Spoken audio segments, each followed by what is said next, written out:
வீடியோவில் என்ன பார்க்க போகிறோம்னா கோதுமை இனிப்பு பணியாரம் தான் பார்க்க போகிறோம். பொருளை பார்த்துக்கலாம் வாங்க.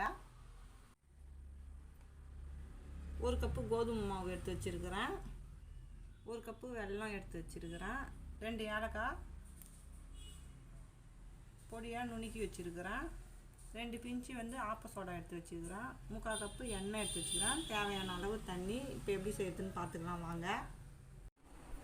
ஃபஸ்ட்டு நம்ம வெல்லத்தை பாவு எடுத்துக்கலாம்.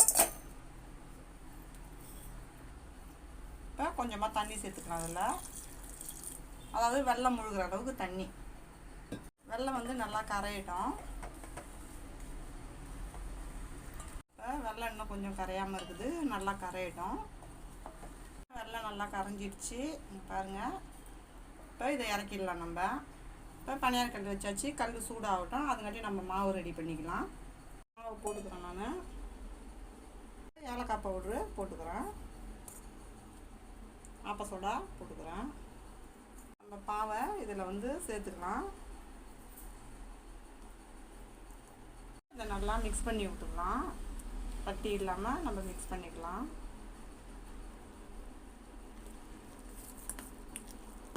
மீதி இருக்கிற வெல்லத்தையும் நம்ம வடிகட்டிக்கலாம். நம்ம வடிகட்டுறது தூசிலாம் இருக்கக்கூடாதுன்றதுக்காக தான் இதில் வடிகட்டிக்கிறோம். நம்ம மிக்ஸ் பண்ணிக்கலாம்.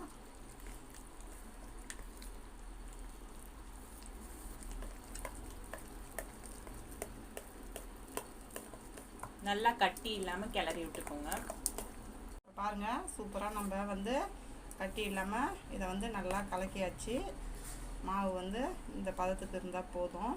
பனியாரம் ஊற்றிக்கலாம். நம்ம இப்போ நம்ம இதில் கொஞ்சமாக எண்ணெயை ஊற்றிக்கலாம். அதில்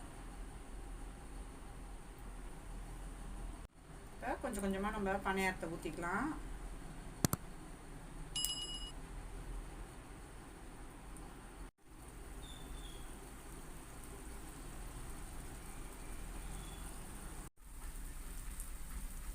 ரொம்ப ரொம்ப ஈஸியான ஈவினிங் ஸ்நாக்ஸ் இது. பசங்கள்லாம் ஸ்கூல் விட்டு வந்தோடனே நம்ம செஞ்சு உடனே கொடுத்துடலாம்.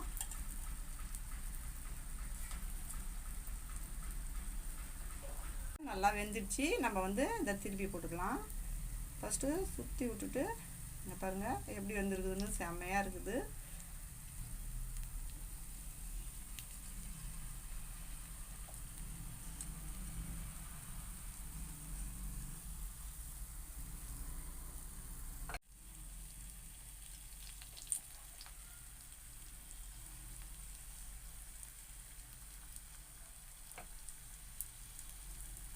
எல்லாமே அட்டகாசமாக திரும்பிடுச்சு.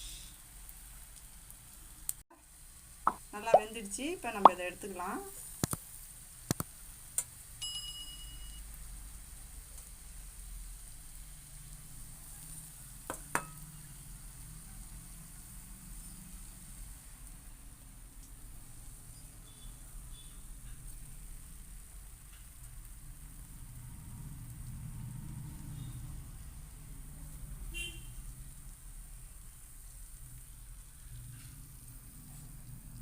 நம்மளுடைய இனிப்பு பணியாரம் சூப்பராக வந்துடுச்சு. இந்த வீடியோ பிடிச்சிருந்தா லைக் பண்ணுங்கள், ஷேர் பண்ணுங்கள், கமெண்ட் பண்ணுங்கள். மறக்காமல் நம்ம சேனலை சப்ஸ்கிரைப் பண்ணிவிட்டு பக்கத்தில் இருக்க பெல் ஐக்கான் கிளிக் பண்ணி ஆல் இன் கொடுத்துருங்க. தேங்க்ஸ் ஃபார் வாட்சிங்.